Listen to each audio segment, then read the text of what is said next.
everything legit. The Nimi Mehta podcast. Hey guys, welcome to episode 11 of Everything Legit. Super excited for this one because we wanted to switch things up. We celebrated 10 episodes and thank you so much for rocking with me for all 10 episodes. If you've been enjoying it and sending through your feedback, I've really appreciated it. So for episode 11, what we wanted to do was kind of do a Q&A style thing where I put a story out on my Instagram. You guys sent any questions through that you maybe want to know about me on a personal level, professionally, whatever it may be. So thank you so much for sending your questions through. I hope I can get through all of them. I'm going to just go straight into it, all right? Question number 1, what does your typical day look like? Now, it's interesting, not every day is the same for me because of the nature of my work, but a typical day, let's say I would wake up at 4:30. Actually, I set my alarm for 4 a.m. Just to have like a pre-alarm, just in case I don't wake up for the actual alarm, because planning like that is very good. So 4 a.m. alarm, wake up at 4:30, shower up, freshen up, get ready to drive to work, which takes about 35 minutes. I get to work around 5 o'clock, 5:30, and we're ready to go. We're planning for the show, which starts at 6 a.m. When we're planning, we're kind of just like figuring stuff out, what we want to talk about on the show, any last minute things that have come through, maybe on the news. And we start the show at 6 o'clock, finish it at 10 a.m. Now it's a 4-minute show. It's the 4-minute, it's a 4-hour show. I wish it was a 4-minute show. It's a 4-hour show, which, it's the only show during the day on Channel 4, 104.8, that is a 4-hour show. The rest are 3 hours. So the breakfast show is really the staple, kind of like the anchor of the lineup for the day.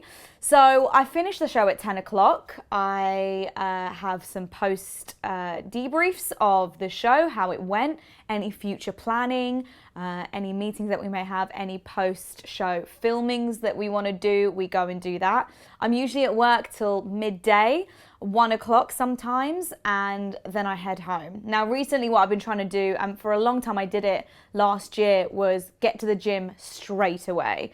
The gym was such a priority for me and I wanted to fit it into my day.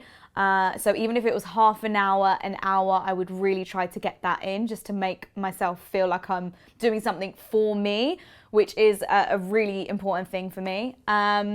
I would then have, nowadays I'm doing filming or recording for Everything Legit, my podcast, which you're listening to right now, which has been pretty awesome. So that fills up a couple of hours a day. Phone meetings, either face-to-face meetings with my team to figure out where we want to go.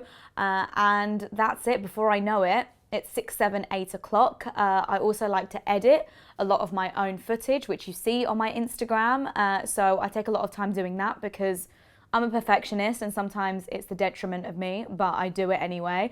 Before I know it, it's like 8, 9 o'clock and I should probably be eating, fitting in a meal a day, which isn't very good, kids. Don't try that at home, but that's just the nature of it. And I should be going to bed at around 11 p.m., 12 p.m. sometimes when there are events to attend and people to see, because you have to have a bit of a social life. So then, I wake up again, 4 a.m. It's just ready to go again. I get minimal sleep and that's very bad, but that's just the way it seems to be working at the moment. I'm looking to change that. Inshallah, I can. Question number 2. What's your favorite thing to do daily? My favorite thing to do daily. This sounds crazy because considering how early I wake up, I look forward to my drive to work so much. It's at 4:30, 5 o'clock in the morning. You can imagine the roads aren't too busy then. That's just before it kind of gets crazy on the roads. So it's really peaceful. I get to either listen to podcasts, I get to listen to my favorite songs at the time, mostly on repeat. I'm that kind of person who has a really addictive personality. So when I'm in love with the song, I play it literally on repeat about 30 times. It's just what I do. But it gets me ready and awake for work. So if I had one thing that was like my daily go-to best time of the day, it is my drive to work. It's just the best. Question number 3, what inspired you to get into the industry you are in? Oh dear. I don't know what inspired me. I know who inspired me. When I was a little girl, I was constantly just so creative with what I wanted to do. I played international tennis. I played the circuit around the world till the age of 18, and I always thought that was going to be what I was going to do. Be an athlete for the rest of my life. Training, the tennis court was going to be my life. Things changed at the age of 18. I got an injury and I realized that, hang on, this may not be my future. So I switched things up. Decided I loved speaking, I loved writing, I loved being creative. So I decided to go into journalism at university. And that really took a different course. I thought I was going to go into print media, but with the internet boom, things changed and I went into broadcast. So I thought TV was really what I wanted to do, and that was the priority. But it kind of just evolved up and down. Now with this, when I got my job at MTV, which was incredible, District MTV, they did a channel which was all about fashion and music. I mean, I was 21 and I thought all my dreams have come true. But what really inspired that from the age of 18 was one person, and that was Jamila Jamil. I don't know if you've heard of her, maybe seen her around. Her profile's really increased in the last year or so because she is a woman who stands for women, stands for empowerment, stands for not taking rubbish from anyone, stands for not confining to beauty standards that we are constantly pressured into living. Jamila Jamil is a British presenter. She first started on MTV herself, I think, and she was on BBC Radio 1. And I just remember seeing her and hearing her, and she's of Indian descent. I believe she is South Indian descent, Bangladesh. And for the first time ever, I saw a brown girl on my screen and on my radio and someone who looked like me. And I was shocked and I was like, wow, oh my goodness, if she can do it, surely I can. So she was really the person that got me thinking that this was even an option. So shout out to Jamila. I would love to meet her one day and speak to her and just have a one-on-one one day. Maybe even get her on the podcast. Who knows? Next question. I want to join radio. How do I join? Is it really worth it? I get this question a lot. Radio was a challenge for me.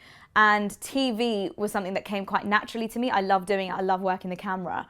Radio is a lot harder because all you have is your voice to work with. They can't see what you're doing with your hands, with your facial expressions. So radio, you're really just using your voice as a tool, as an instrument to hook people in, to get them interested in anything you're saying, to really get your point across and to get your personality across all at the same time.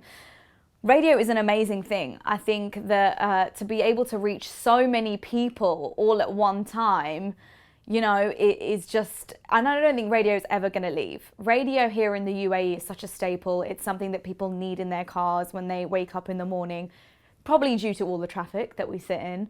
But I would definitely say it's worth it. You have to have a love for it. You have to have a passion for it. You have to want to get up in the morning to do it. So if radio isn't what you love and what you see yourself doing, then I wouldn't pursue it. You have to really love it. So 100% it is worth it. How do you join? I just started off with getting in touch with radio stations. First of all, locally, anything that was around me, which at the time I was in the UK, in Watford, and I got in touch with a local community radio station, and I did it that way, and kind of build yourself up. I would just put yourself out there. Just get in touch, do some free work as an intern, get some work experience, figure out if that's really what you want to do. Next question, how do you have energy to do what you're doing? That's a good one. How do I have the energy? I think that relates to the last answer, which was having love and passion for what you do. I had jobs back in the day where I was miserable. I was so miserable. It was like office jobs, and it works for a lot of people. It just didn't work for me. Running around doing crazy things, which got me zero in return in terms of satisfaction. And I just didn't feel like I was doing what I was meant to do. So how do I get the energy? Is because I constantly know that I'm working towards my purpose. I finally feel like I am in my power place. I'm in my power job that's making me feel like I can finally be myself. And that's really what keeps me going. So I'm very, very, very lucky to do what I do. What brought you to the UAE? All work related, of course. I mean, I was lucky enough to jump the circuit in many ways when it came to the radio. I mean, usually you work your way up. You work in community radio, go to local radio, jump to, national radio, regional radio, and then, to go national straight away for me from community radio was a huge thing. I got offered a job in Abu Dhabi. I did that for a year. And that was my first kind of taste of working life here in the UAE. But from a young age, from 12 years old, I believe, I was constantly coming to Dubai in particular because my family would always come here, my mum and dad, they had businesses here. So this was always kind of like a second home, and something always pulled me back. I always wanted to move to Dubai. This place is just beautiful, first of all. I also feel like it's just a land of opportunity where things can happen in, the quickest time ever if you make it happen. Connect with the right people, really, really work hard at your craft here. It could happen quicker for you here than anywhere else in the world. So this is what brought me to the UAE, and I don't know. That goes on to the next question. Do you think you'll ever move back to the UK? I don't think I can. Me and my husband talk about this all the time. I'm not sure I can move back to the UK. Living here in the UAE, it's a privilege. It's truly an honor. We're so spoiled with so many things. This sounds ridiculous, and this sounds really, really spoiled. But I'm going to throw this out there anyway because it's everything legit. I rock up to petrol stations and I don't have to fill up my fuel, which is great for me because I was terrible at it anyway. I never enjoyed it. I go back to the UK, and on my recent trip, I had my sister in the car. We rocked up to a fuel station and I just sat in the car waiting for someone to fill up my fuel tank. And my sister just looked at me, shook her head like, what is wrong with you? What have you become? It's a term which we all use here in the UAE. We are so Dubai, and I'm proud of it. But in those terms, I've become a bit lazy. But moving back to the UK, it would be a great thing to move back, to be closer to family, to be surrounded by that support that you really need, especially when you're working so hard. But it's something that I'm willing to sacrifice for the lifestyle that I'm getting here in Dubai and the opportunities and the people. And of course, my husband's moving out here to the UAE. So it would be really rubbish if I had to move him back super quickly. I want to let him enjoy this as well. I had so many questions through, by the way, about my relationship, about my marriage, about long distance, and I appreciated so many of your stories coming through as well about your own experiences. So I didn't want to just quickly answer that on this episode. So what I've gone and done is a whole episode on its own, one-to-one with a very special guest, which is my husband. It's his first time coming on the podcast, and I'm super excited for you guys to hear it. So we're going to be doing that for maybe the Valentine's Day episode. I believe we're going to be releasing it. Is that the week after? I don't know. My time's all over the place. But he's definitely going to be joining the podcast very soon. So all of your relationship questions are going to be answered there. Thank you so much for all your questions through. I think I'm going to wrap it up there. Hopefully you got a better understanding of how I got to where I am today, a bit more on a personal level. And please, by the way, you can DM me anytime you want at the Nimi Mehta. I am more than happy to answer your questions and reply to you on there. Even voice note back and forth if it's easier, if it's helpful. Just send your questions through.